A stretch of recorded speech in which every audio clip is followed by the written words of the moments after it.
हम जिस देवता को प्रणाम करते हैं उस देवता की मुद्रा बना करके दिखानी चाहिए।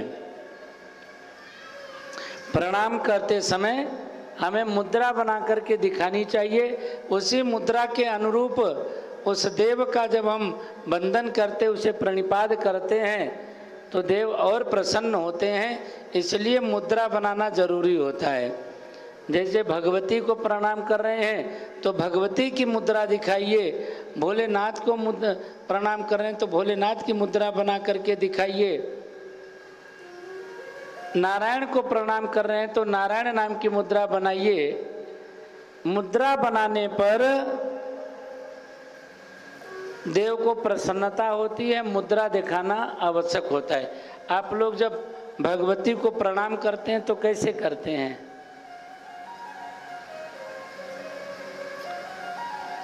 मातेश्वरी को प्रणाम करने के लिए उनकी मुद्रा बनाई जाती है। भोलेनाथ को प्रणाम करने के लिए भगवान भोलेनाथ की मुद्रा बनाई जाती है। तो मुद्रा बना करके प्रणाम करने का ही नियम है। राजा ने मुद्रा दिखाया। मुद्रा का मतलब समझ रहे हैं आप लोग? कहीं ऐसा तो नहीं मुद्रा का मतलब नोट ही समझ रहे हो? अरे ये नोट वाली मुद्रा मैं नहीं कह रहा हूँ। जब भगवान शिव को प्रणाम करना होता है, दोनों अंगुष्ठ ऊपर की तरफ हो और इस तरह से हाथ को जोड़ करके, अंगूठों को जोड़ करके और फिर धरती पर इसको टिका देते हैं।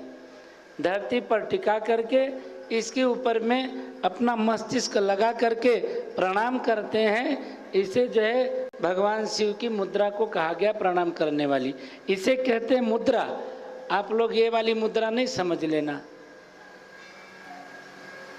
भगवती के लिए भी ऐसे दोनों हाथों को जोड़ करके, अंगुलियों को इस तरह से चढ़ा करके और अंगूठे को ऐसे कनिष्ठिका पे लगाइए और लगा करके भगवती को ऐसे दिखाइए, तो ये भगवती के लिए मुद्रा बनाई जाती है।